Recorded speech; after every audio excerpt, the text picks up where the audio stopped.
judgment, particularly on Jewish holidays. Now, in front of the main headquarters, they mention the name of the Caesar and the name of the governors.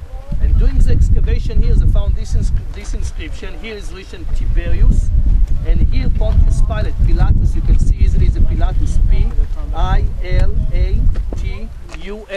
Pilatus. So you can imagine the archaeologists knew the name of Pontius Pilate since the New Testament was written 2,000 years ago. And during the excavation here, they found this inscription with his name. The name of Tiberius appeared in top of many inscriptions across the Roman Empire.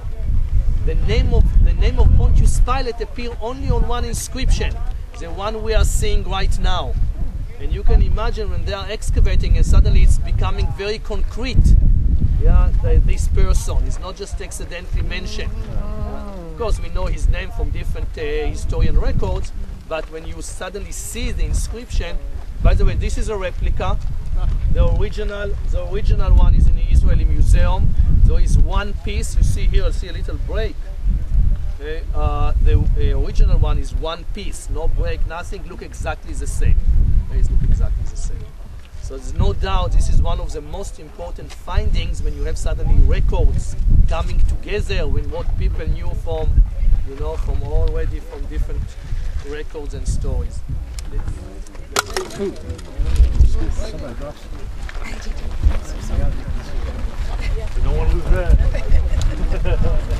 First, describe how the palace had those two floors and facing the sea.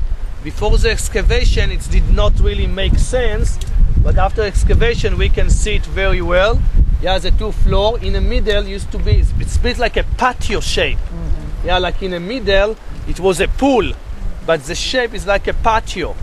And all different rooms, and you can see all rooms has mosaic. Yeah, all rooms has a mosaic. Yeah, has a mosaic around. Also here, this upper terrace, the archaeologists want to save the mosaic, so it's covered. But actually underneath also there is a mosaic. It's all covered with mosaics. Yeah, and the room used to be all around the courtyard. Same as here, yeah, the rooms used to be all around the courtyard, and wall to protect the palace, the wall, big walls just built over here on the sea. So you can imagine how beautifully it's the look. Yeah, you see all the different rooms and how beautifully it was look like, all facing the sea. Like 12 benches, and it was a kind of an oval shape. What happened here, Bob, on the left side to the, what happened to the hippodrome here on the left side? What do you guess? Why we do not see the benches here on the left? That's where the horses stay. No. That's what the people looked at. Why, you see, we are seeing the oval, you look here and still here, turn here, and suddenly this part is not seen. Why? Water got it. Exactly, it was the water, the waves, it was washed away by the waves. Yeah, it was washed away by the waves, and we have only like 60% of it is sea. And this part is washed away by the waves. It says the horses was stationed over there. You can see one horse as an example.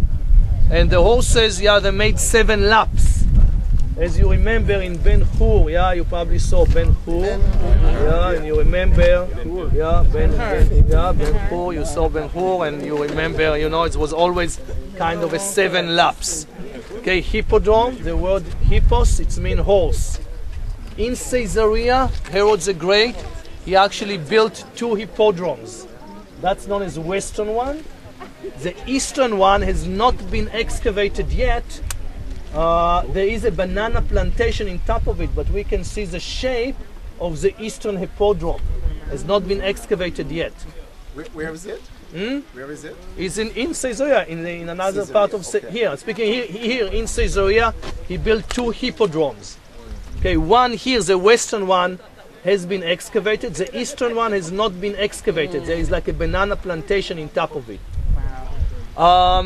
In a distance, that part known as the Crusaders' town of Caesarea, because the most dominant finding, the wall, and the moat and a stepped wall from a Crusaders' time, 12th century. Inside there is a variety of different findings, but the most dominant is from 12th century. You can understand the Crusaders' town of Caesarea, much smaller than the Herodian, Roman, Byzantine town.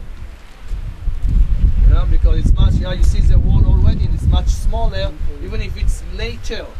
Even if it's later in time, it was much smaller than Herod, Roman, and Byzantine. Now the mosque you see, it was an interesting story. Caesarea, after Crusaders, or let's say Mamluks time, Baibars, 13th, 14th century, was neglected, was declined. In the 19th century, a group of Bosnian Muslims from Bosnia came over during the Ottomans' time and settled down here in Caesarea, and they built the mosque. The minaret is from 19th century. And also a citadel to the left was built by them, is 19th century people from Bosnia, Herzegovina. Yeah? In the past, when I just started to guide 20 years ago, more than 20, I say... We'll have a dinner or lunch rather here at in Bethlehem.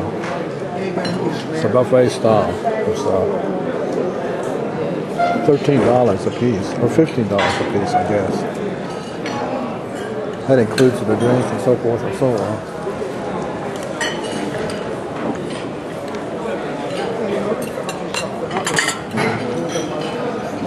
My friend here has his iPad. He got 3 months ago, he said. Never mind.